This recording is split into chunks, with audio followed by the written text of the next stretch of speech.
there, Jen from Homesmith. Rebel and I are here today. We're going to talk a little bit about some of the trees that we have today and how you can make sure that your tree looks like this when you're putting it together this holiday season. A couple of things I want to talk about when it comes to trees.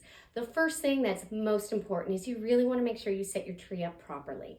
That means you need to spend a little bit of time making sure that all the branches are straight, that all the little pieces have been kind of aligned correctly, that you filled in any kind of gaps in your trees.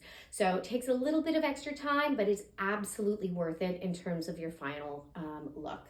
The next step is going to be your lights, and that for us is hugely important. So if you've ever been to the store, you've looked at our lights, you know that we love these tiny little fairy lights. That is actually our only option of lighting in the store because that's how much we like them, and we think that they look great on a tree. To get the right number of lights for your tree, a good rule of thumb is 100 lights per foot. We tend to think more is more, and so I have definitely done more than 100 lights per foot on this one. I've actually done closer to 200, and I think that's a little much for at home, but it works great in a larger space like our shop. So definitely you can go a little more than the 100.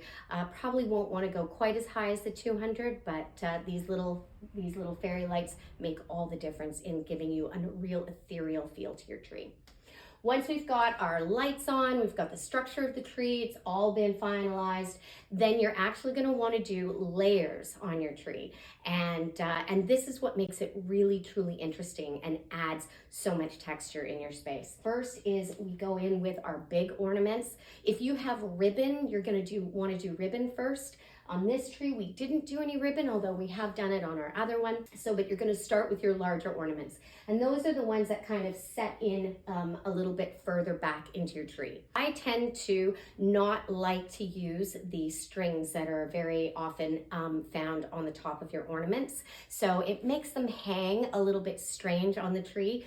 And so I always use, believe it or not, zip ties to put my ornaments on. If you have a cat at home or a dog that likes to knock up against your tree, zip ties are a great way of keeping your ornaments safe, but you can also use the wire tree hangers. And I like to keep them a little bit closer to the branch and nestle them in, and you'll find that that really makes a big difference in how those ornaments are gonna look on your tree.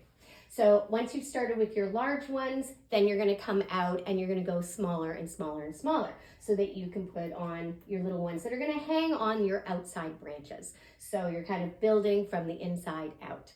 And then last but not least, you're gonna add all your floral or all of your different pieces. And these are hugely important in a tree. I know it doesn't sound like it is, but for us, when we're doing our tree, this is the thing that really adds that magic feeling. In this tree, we've used some very sparkly hydrangeas in the color palette, which I absolutely love. So we've used some little mini berries. These aren't even sparkly, but they look amazing and it adds a really interesting texture to your tree. So then we've also added feathers in our birds. So in these little birds, they actually just clip on to the outside branches of your tree and they do an amazing job. One of my favorite ornaments in here, and it's kind of more of a style of ornament, are these very sparkly little ones. They're a styrofoam ball and they have all kinds of different finishes. And one of the things that's so great about them is you don't actually need to hang them on your tree. They actually work just tucked in. So they almost stick like Velcro. And you'll find them in a bunch of different sizes, a bunch of different colors, and these are an amazing ornament to fit on the top of your branches, and you'll see they just tuck in there like they're Velcro and they stick, so which I really love. So if you follow some of those rules in putting together your tree, you're going to end up with a Homesmith tree just like us.